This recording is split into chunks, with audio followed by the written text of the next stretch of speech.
Welcome back. हम लोग class 9th biology के चैप्टर 4 सेल्स एंड टिश्यूज की जर्नी को आगे बढ़ा रहे हैं। आज हम हैं इसके 6th टॉपिक साइटोप्लाज्मिक ऑर्गेनेल्स के पार्ट 2 में और हम एक्सप्लोर करने वाले हैं कि एक सेल एक बिजी फैक्ट्री की तरह आखिर ऑपरेट कैसे करता है। तो चलिए टाइम वेस्ट किए बिना सीधा इस फैक्ट्री के अंदर चलते हैं।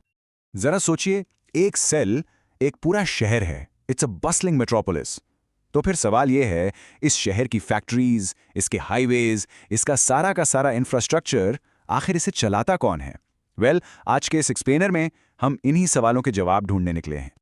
इस शहर का या इस फैक्ट्री का सबसे पहला और सबसे बड़ा नेटवर्क है इसका internal highway system, the endoplasmic reticulum, जिसे हम शॉर्ट में ईआर कहते हैं। ये ट्यूब्स का एक ऐसा कॉम्प्लेक्स नेटवर्क है जो न्यूक्लियस से शुरू होता है और पूरे साइटोप्लाज्म में एक जाल की तरह फैल जाता है। अगर इसके स्ट्रक्चर को देखें तो ये खोखली ट्यूब से बना है। इन ट्यूब्स को सिस्टर्ने कहते हैं। ये एक डबल मेम्ब्रेन ऑर्गेनेल है जो सिर्फ यूकैरियोटिक सेल्स में मिलता है।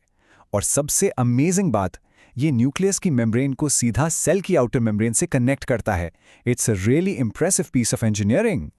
लेकिन ये ईआर दो तरह का होता है। एक है स्मूथ ईआर।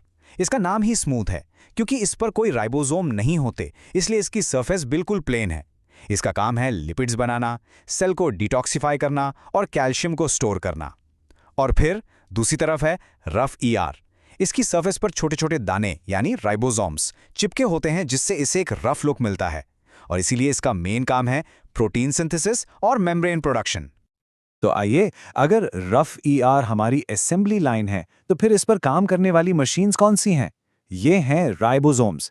ये वो एक्चुअल साइट्स हैं, वो टाइनी फैक्ट्रीज हैं जहां प्रोटीन्स को असेंबल किया जाता है। तो आखिर ये राइबोसोम है क्या? ये एक बहुत छोटा सा पार्टिकल है जो तकरीबन 40% आरएनए और 60% प्रोटीन से बना है।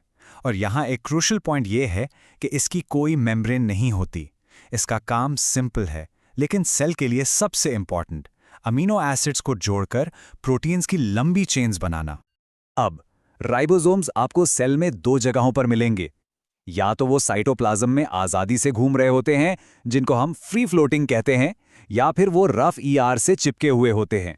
और उनकी लोकेशन ही ये डिसाइड करती है कि उनसे बनने वाला प्रोटीन सेल के अंदर इस्तेमाल होगा या सेल से बाहर एक्सपोर्ट किया जाएगा। ओके, तो प्रोटीन बन गया, व्हाट्स नेक्स्ट? अब आगे क्या? यहां एंट्री होती है सेल के पोस्ट ऑफिस की, द गोल्गी अपैरेटस, जिसे गोल्जी बॉडीज भी कहते हैं।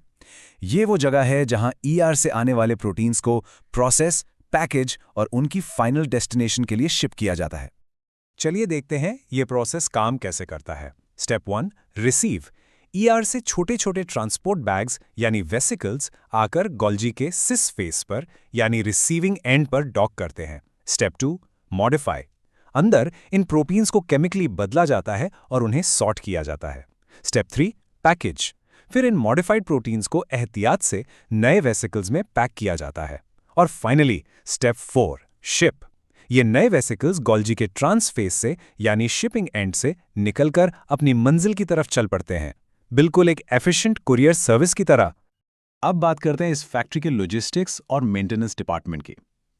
यहां हमारे पास हैं डिलीवरी ट्रक्स यानी वेसिकल्स, क्लीन अप क्रू यानी लाइसोसोम्स और स्टोरेज वेयरहाउसेस यानी वैक्यूल्स। वेसिकल्स बहुत सिंपल लेकिन बहुत ज़रूरी हैं। ये छोटे सिंगल मेम्ब्रेन सैक्स हैं जिनका काम सेल के अंदर मटेरियल्स को एक जगह से दूसरी जगह ले जाना है। समझ लीजिए ये सेल के अपने डिलीवरी ट्रक्स हैं। फिर आते हैं लाइसोसोम्स, सेल की क्लीन अप क्रू। ये गोल्जी से बनने वाले स्पेशल वेसिकल्स हैं जिनके अंदर बहुत ही पावरफुल डाइजेस्टिव एंजाइम्स भरे होते हैं। इनका काम सेल में एंटर होने वाले फूड को, बैक्टीरिया को या पुराने खराब हो चुके सेल पार्ट्स को ब्रेक डाउन करना है। इन्हें सुसाइड सैक्स भी कहते हैं क्योंकि अगर जरूरत पड़े तो ये पूरे सेल को भी डाइजेस्ट कर सकते हैं।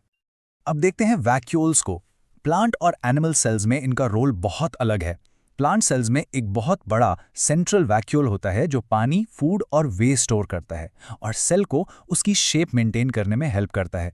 जबकि एनिमल सेल्स में ये बहुत छोटे और टेम्परेरी होते हैं, कोई खास फीचर नहीं है। अच्छा, अब हम इस फैक्ट्री की कुछ ऐसी स्पेशलाइज्ड यूनिट्स देखेंगे जो डायरेक्ट असेंबली लाइन का हिस्सा तो नहीं है, लेकिन उनके फंक्शंस बहुत बहुत क्रिटिकल है। ये हैं सेंट्रियोल्स और प्लास्टिड्स। पहले बात करते हैं सेंट्रियोल्स की।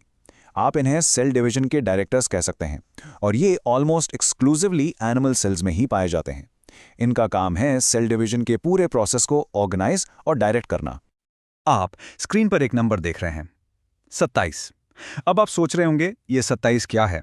ये कोई रैंडम नंबर नहीं है, ये सेंट्रियोल के पूरे स्ट्रक्चर का सीक्रेट है। तो ये नंबर इसके स्ट्रक्चर को कैसे डिफाइन करता है? एक सिंगल सेंट्रियोल 27 छोटी छोटी ट्यूब्स यानी माइक्रोट्यूब्यूल से बना होता है।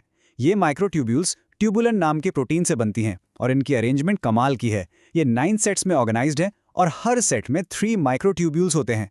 सेल डिवीजन के वक्त यही अनोखा स्ट्रक्चर स्पिंडल फाइबर बनाता है जो क्रोमोसोम्स को खींचकर अलग करते हैं। सो क्लेवर।